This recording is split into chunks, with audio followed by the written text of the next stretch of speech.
The Philadelphia Eagles are never done making moves even after the NFL draft is over. What could be under Howie Roseman's sleeve next? Plus, are we comfortable with the starting safeties in 2023? All that and more on this Tuesday edition of Locked On Eagles. You are Locked On Eagles, your daily Philadelphia Eagles podcast. Part of the Locked On Podcast Network, your team every day.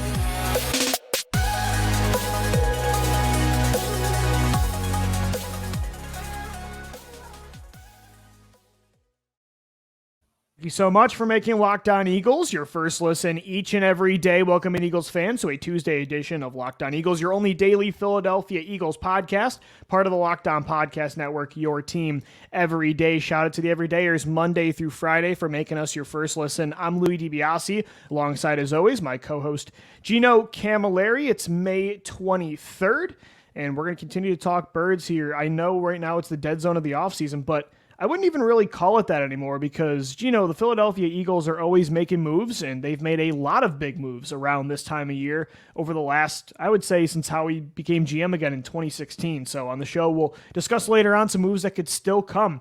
And I think one position that maybe there's still something that could happen. It's kind of like last year in the summer. It might be the safety position, and it's not like last year where Howie basically had done nothing at this point, right? He skipped the draft. He missed out on free agents like Marcus Williams, right? He chose the Baltimore Ravens going over from the New Orleans Saints. So he signs Terrell Edmunds, drafts Sidney Brown in the third round. He has Reed Blankenship. He's definitely done work at this position, but would you agree if they were going to do anything, safety would definitely be on the table over most other positions? This is the time of year that LeGarrette Blount was signed, if I'm not mistaken, to the Philadelphia Eagles in that after the 2017 draft. Yeah. Yep. Just a couple weeks after that. And in a few days, it's going to be OTAs at the beginning of June. So there really is no dead zone, right? And not really. Yeah. These moves that we're talking about, if they are going to happen, that window that you would most likely see them is anytime after the end of team OTAs. Probably at the start of training camp, maybe a week or two into it, when teams start to see, okay, this is our 90 man. We might have an odd man out, right, like the New Orleans Saints did with Chauncey Gardner-Johnson last year. Howie Roseman more than likely is going to be picking up the phones. And I think you hit it right on the head, Lou. I would say in regards to the overall depth at the position, safety might not be my first choice where I'm calling other teams. I think maybe linebacker, you might want to try and I'd agree with that. Another solidified starter there to compete, at least in the time being, with Morrow. But in regards to what you had last year at safety, it's going to be a downturn. And I think you have to make calls on guys like Budda Baker. I still want you to call on Jeremy Chin, even if Carolina wouldn't ever move him, right? Because he's a young piece. Still call, still see what the asking price is. But Budda Baker, it's been known that he wants out of Arizona. Right. I would say, hey, we'll get you out of there. We'll take you away from Jonathan Gannon, and we'll let you be the highest paid guy in our defensive secondary that is a safety by a long margin. I mean, you're going to make a lot more money than Terrell Edmunds, Reed Blankenship, and Sidney Brown combined. Mm-hmm. And Gino, I think you put it perfectly. It's a position that I think they're okay at right now. They have depth, and if they head into the season with Edmunds, Blankenship, and Brown, I'm cool with that trio. But it's also not a position like, I don't know, running back, receiver, offensive line, defensive line, where your corner, where I would say you're set, like you're fine. You can't even really do much better. Whereas safety, is it as thin as linebacker? No. And I think the floor is actually pretty high with the guys that they have, but the ceiling could be higher. I think Sidney Brown is the one guy that could really blow up this year. I think we know who Edmunds is. He's a solid, good, not great player. Blankenship, I think, projects that way as well. Brown definitely has a lot of upside, but like you said, I mean, you're not closing the door on Budda Baker because you have Reed Blankenship. Without a doubt. And you posed this question on Twitter. Are you okay with this trio of safeties? And the way I put it is you're sitting down at a restaurant. You say, hey, what would you like for a drink this evening? And I say, oh, I'd like a Coca-Cola. And they go, oh, we only have Pepsi products. Is that okay? For some, it might not be, but everybody 9 times out of 10, I would say, is going to say, yes, I'll take that Pepsi, right? Is it Chauncey Gardner-Johnson and even Marcus Epps of last year? No. Is it better than some safety units around the league? Absolutely. Is it a deterrent that you would lose many games because of this safety group, in my opinion. I don't think so. No, it's a group that you can win with, and that's the thing. It's not going to be a group that you win many games because of, but it's not going to be a game or a group that you win or lose games in spite of, because I think Reed, Blankenship, and Terrell Edmunds can make up a lot of that tackle production that you lost with Chauncey Gardner-Johnson and those two linebackers leaving. You can mix in Nakobe Dean in terms of coverages and adding his tackle numbers in there as well. Sidney Brown, I think, is going to be an instant player on this team and going to be projected in those free safety style roles where he's single high, and until he really gets his feet under him in that zone coverage type of world, they're going to have to get him into that system somehow, and simply out of necessity, man, because is it going to be Justin Evans that you're going to put out there, who's an oft-injured player who had one good season in New Orleans? No, it's going to be the guys that you brought in last year in Blankenship, your free agent in Terrell Edmunds, and it's going to be Sidney Brown. And I wouldn't be shocked if Avonte Maddox sees some snaps there as well. Potentially, he could. And, Kelly Ringo was a player that... Kelly Ringo, who you drafted as well. Some said maybe he projects better. I think they'll keep him at corner, but some said he might project better at safety into the NFL. So I think most agree with us. The poll that I put up was, are you comfortable with the Edmunds, Brown, Blankenship trio at safety for 2023? It's pretty close, actually. 60% said yes, 40% said no. And I think the sentiment is right. It's like, you could do better. You're good there. You're definitely better than last year. Gino, who were your safeties at this point after the draft? Because you miss out on a lot of the prospects like Jaquan Brisker. It was, Anthony Harris. Rodney McLeod was gone. So it was Harris, Marcus Epps, and you haven't even signed Jaquaski Tart yet. That was in June. And I actually like that move, and it was a disaster. So your safety group looked a lot weaker than it does right now. I mean, Edmunds, again, is very solid. And actually, if you look at his PFF numbers last year, Gino, he had a higher coverage grade and run grade than Chauncey Gardner-Johnson. Now, was he a player of CGJ's level? Absolutely not. But the numbers were pretty good. And again, Blankenship, I feel like, will project to be that kind of solid player too. And Sidney Brown does have a really high ceiling. He was a top 5 safety for me on the board, and I think he was for you as well. So it's definitely a really good group of guys. But I don't think you have a CGJ, at least this year. You don't have that one individual that is going to change the game for you, at least not. And that's why Budda Baker, I think, is that guy, Gino. So if you can add somebody like that, or God forbid, a Jeremy Chin level of talent, maybe not him specifically, but that kind of talent is available, you always listen to that. And I wouldn't just say safety is the position that you are going to be trying to make moves as well. Let's say you can add another pass catcher. I don't think they sit on their hands at wide receiver. Like, if there's a guy like Hunter Renfrow, for example, Lou, and you could get him on the cheap on that rookie deal for a year, I would take Hunter. Options. I think that'd be a great option as your third wide receiver with what you have on the outside as well, right? Really fits that basketball point guard style role to the shooting guard of Devontae Smith and the power forward of A.J. Brown out there as well. So you have to just keep all optionality open. But at the end of the day, when you're evaluating these positions, you have to go down the paradigm that we always talk about. Is it a player you lose or win in spite of, a player you win with, or a player that you win because of? And I don't think there's a group on this team right now that is a unit that you are going to lose games because of. Or win in spite of. Or win in spite of. Yeah, I don't think you're going to be overcompensating for even linebacker, which is pretty thin. I like the two starters you have a lot, and maybe the ceiling's even higher because of what you have with Nakobe Dean versus Edwards and White last year. But these are all positions the Eagles will watch over the next few months. Gino and I are going to have some more moves to keep in mind coming up next for you right here on this Tuesday edition of the Locked On Eagles podcast. And guys, today's show is sponsored by FanDuel. Make a fast break to FanDuel during the NBA playoffs. A sweep in the Western Conference Finals. The Nuggets are heading to the finals. I imagine it will be against the Miami Heat. You can bet on that at FanDuel because right now new customers get a no-sweat first bet up to $1,000. That's $1,000 back in bonus bets. If your first bet does not win, FanDuel is the best. Great promotions every day. It's a safe and secure app. You get paid instantly. You can bet on the NBA, the NFL, the NHL, MLB, every sport you can think of, parlays, futures, all that and more.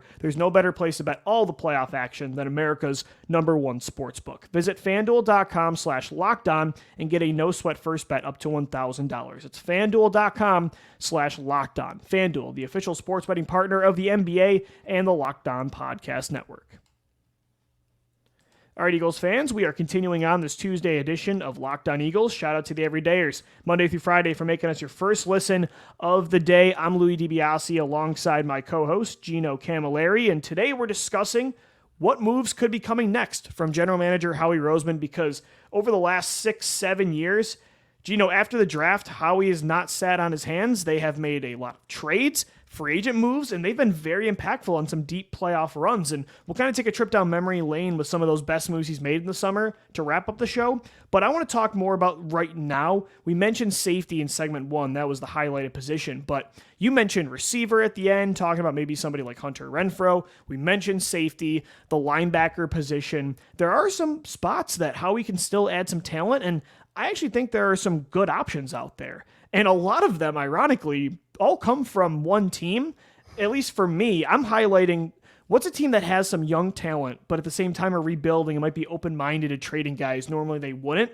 And the team I kept going back to, every time I was thinking of a trade to make, it was the Arizona Cardinals. I'm like, okay, Budda Baker. All right, what about linebacker? Who's available? Yeah, I know everyone's saying Devin White. And then I thought of Isaiah Simmons, right? I mean, they didn't pick up his fifth-year option. He's kind of like Hassan Reddick has been in the wrong system in Arizona. So Isaiah Simmons is there. Heck, maybe even like Zach Ertz at some point becomes available as your second tight end because the Cardinals are rebuilding. Maybe I actually thought about that. Maybe that's more of a deadline move, but I just kept going back to Arizona every time I was thinking of options. When you're one evolution away from playing in one of these spring leagues that have come out, either the XFL or USFL, if there was relegation and promotion, Arizona would be right there sitting where Everton, Leicester, and Southampton. Yeah, they're in the Caleb Williams sweepstakes. You know, Kyler's not going to play half the year. They have 2 picks that are going to be basically like lottery picks that are going to be in the top 5, and they could start over with like a Caleb Williams, Marvin Harrison situation. What about a guy like Zaven Collins, for example, Lou? I mean, I know it's a recent draft pick. Yeah, like one of those linebackers. I don't know if they're probably not going to keep both.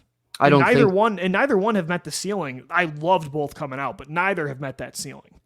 And I just want to play devil's advocate here with you. Yeah, I know you say that about Arizona, but why wouldn't that be the same discussion with you for Carolina? I know their defense is definitely a little bit better, right? But at the same time, you just get your young quarterback. I mean, Kyler is believed to be that guy in Arizona, if you truly believe in him, or you're just sold on Caleb Williams. But even if you're sold on Caleb Williams, just like Carolina was on Bryce Young, wouldn't it be the same type of discussion with you? It would if a couple of the differences for me at least are the Panthers were a top 10 defense last year. Jeremy Chin has been one of the best young safeties, I think, in the NFL over the last few years, whereas Isaiah Simmons has not met the potential. It's a new front office. They're completely rebuilding and restarting. So those are at least some of the reasons. For me, if I'm a team like Carolina, why would I want to trade away one of my best young defensive players when I'm like building for the future? Whereas for Arizona, I agree with that logic. But again, the Cardinals seem out on Simmons. It's a position that they're not going to pay 2 guys a lot of money. They already declined the option, so the writing's on the wall there. So at least those are some of the reasons for me. No, it totally makes sense. I just wanted to get your insight on that. Trust me, man. I would love Jeremy Chin. I'm not opposed to it. I just don't think they're going to make him available. It's like when I don't know if you're a fisherman, but I remember going down to Florida with my grandpa, and we would go to the same spot every year to catch fish, right? Like that was his hot spot. He knew that secret spot. Well, for Philly, that's New Orleans. So that's what I'm saying. What can we get with the Saints? Let's go to that roster. But if there's a spot maybe a few feet over or a similar team, right? Like a similar body of water, that being Carolina, like I think you probably make the calls there, right? And even Minnesota. I know we haven't talked about this, Lou. If you could get Dalvin Cook for a bag of pretzels, even with what you have right there, if you get it for a 7th, would you be willing to take him for a year just to see potentially you could get a comp pick out of it the next year? Definitely would be a logjam at running back, but you know me, I love Dalvin Cook, so I wouldn't be opposed to it, especially at running back where you play pretty much everybody. All these guys are on 1-year deals. Yeah, definitely wouldn't be opposed. I think, again, the main spots, though, is safety, linebacker, and then probably. I mean, like, Gino, tight end is like, and this is kind of like safety last year in the summer where they bring in Tart And then, like, a move could happen right now, but I remember this happened, the CGJ trade happened in August because they brought in Tart, and he was supposed to be that other starting safety, and he was terrible. And so they were like, okay, there's nobody in here that's making a difference outside of Marcus Epps. We have to make another move. Like, if Dan Arnold just doesn't look like anything interesting, and Calcaterra is not making that next step, and, Jack Stahl hasn't really looked like he improved as a receiver, I think you could see in July and August some moves being made at these spots, or like linebacker too. Morrow could end up being your next, Corey Nelson, where it's like, man, this guy stinks, and we only have Nakobe Dean at linebacker. Yeah, and that's literally it. So I think you could see a move right now, but I would project too in training camp, keep your eyes out for something. Especially you look at a team like Tennessee, I'm looking at right now, right? And you have that's no another idea team what's going on. You watch the roster. You don't know what's going on with quarterback Kevin Byard, man. Byard, does he want to get off and go play for a contender? Because I will give you all the screenshots of texts I have with my friends hyping up Kevin Byard. That's my second favorite move outside of Baker, man. Probably. I think if you're looking in the not young but not old category, guys that kind of want to win. I mean, even that's a Zach Ertz type of move, right? Guys that are like, okay, I'm getting there. I still have a couple good years left. I think Byard still has a couple good years left of playing at that. I mean, he's an all-pro caliber safety, man. He's all around the ball. And he's cheaper than Baker. Much cheaper than Budda Baker, man. I mean, Budda got paid, but I'd be willing to pay Budda.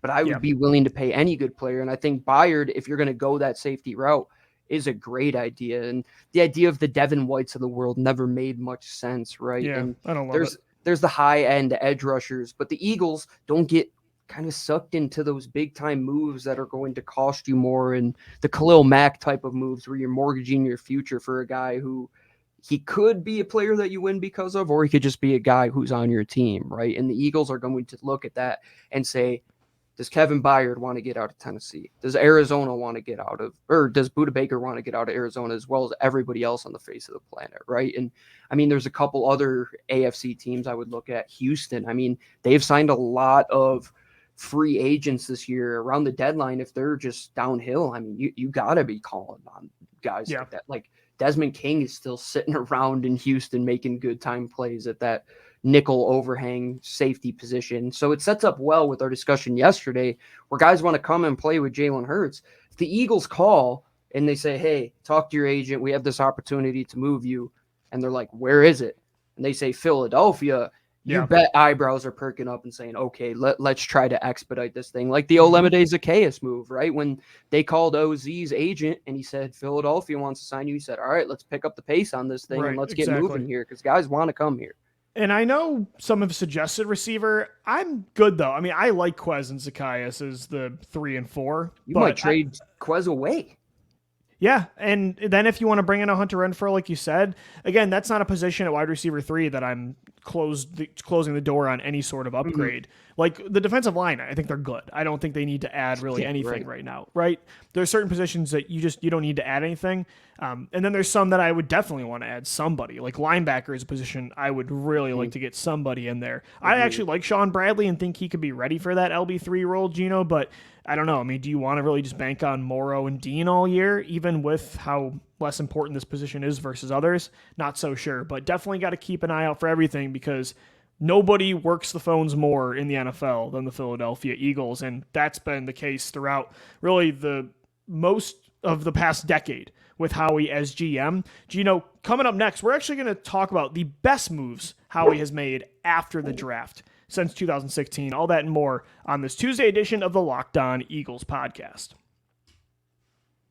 All right, Eagles fans, we're wrapping up this Tuesday edition of the Locked On Eagles podcast. We're talking about moves that Howie Roseman can and has made after the NFL draft. You know, not a lot of NFL teams are as aggressive this time of year, but the Eagles have been since 2016. It helped them win a Super Bowl. It's helped them make some deep playoff runs as well in 2018, 19, 2022, 2021 as well. I mean, every single year it feels like Howie is, after the draft, still trying to improve the roster. And he's mentioned that himself in interviews before the draft. He's saying, look, this isn't, we're not done after the draft. We can still add talent. When people were questioning why he didn't get a running back or why he didn't add a safety or a cornerback, that's been the case, each year there's a position that they don't address, and then they do, and a lot of the times it's worked out. Sometimes it hasn't, i.e. Jaquiski Tartt last year, but you look at the CGJ move. I mean, there's a lot since 2016. Is there any off the top of your head you think like there is an impactful move in the summer?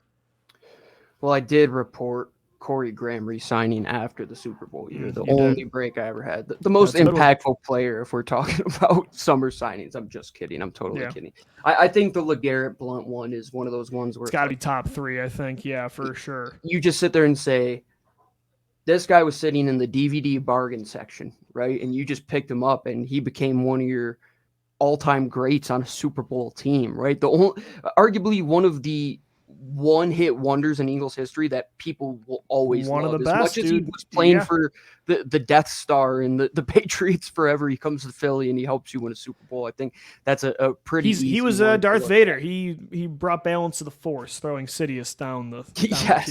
That was LeGarrette Blount. I actually ranked them, Gino, and Blount was number 3. I did my top 3. Blount was number 3. So the best moves Howie has made after the draft, number 1, I think, has to be trading Sam Bradford to Minnesota, right, in 2016, because that put the Super Bowl win in motion. Yeah, that's a little bit cheating, but like I just thought in general moves he's made after the draft. But when it comes to players, the two that I kept thinking of, CGJ last year and Blount in 2017. I think it's evident that it's got to be those two, right? And I mean, CGJ led the league in interceptions, and you got him at the end of literally a week before the Detroit opener. Just about. I mean, yeah. You were on pins and needles thinking that you were going to start Anthony Harris this season, and who ended up being on the practice squad the whole year. Yeah, he left. They let him leave, and then they brought him back on the practice squad. And you have to find those guys that are going to help fix a role for you, right? And I think it'll be evident too when that does happen, because it's Howie Roseman, and something always does, what their thoughts are on said position, right? And you look at the Jaquiski Tartt signing.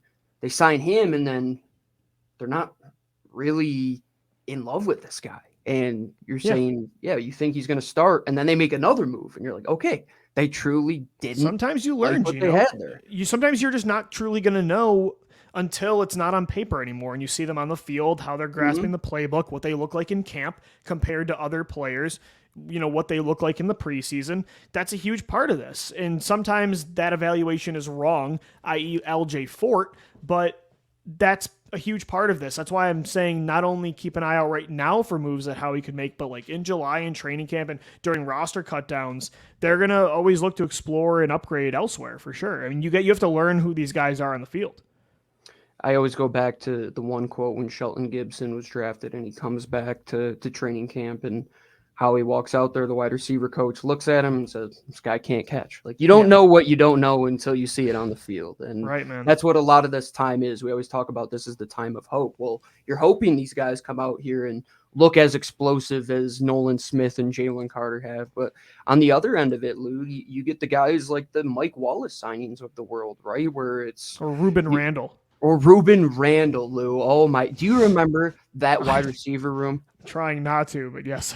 Who was the one guy they got from the DGB was a summer move. That was terrible. Yes, Dorial Green Beckham was as well, man. So was Ronald Darby. Right before the Colts preseason game. Do you remember Ronald Darby? That was early August. Oh, that's a great one. I didn't even think of that one. Ronald Darby in August. Well, I mean, not a great one, but pretty good. Definitely impactful. A starting corner in a Super Bowl year. Yeah, he has a ring, man. As much as we might have hated on Ronald Darby, he was me over anybody. I'm with you there, man. I was never high on Ronald Darby, man. Those Ohio State receivers. But that I would consider a win for a trade in August. Wait, is Ronald Darby Ohio State? I'm thinking of Florida State. Florida State, yeah. I was thinking of Bradley Roby on that one. Yes. But this is the time of year, Lou, like you said. You'll find out so much about this roster just either through what they don't do or what they do. And, of course, you're going to look at the linebacker position and say, they have 3 guys there, one who's a primary special You're teamer. one injury away from maybe saying you have to go to Davian Taylor. I mean... Or Ben Van Sumeren, who's $115. Yeah, they're going to add, dude, I'll guarantee you, they're going to add somebody at linebacker. They have to, right? And even if you say they're going to use more 3 safety looks,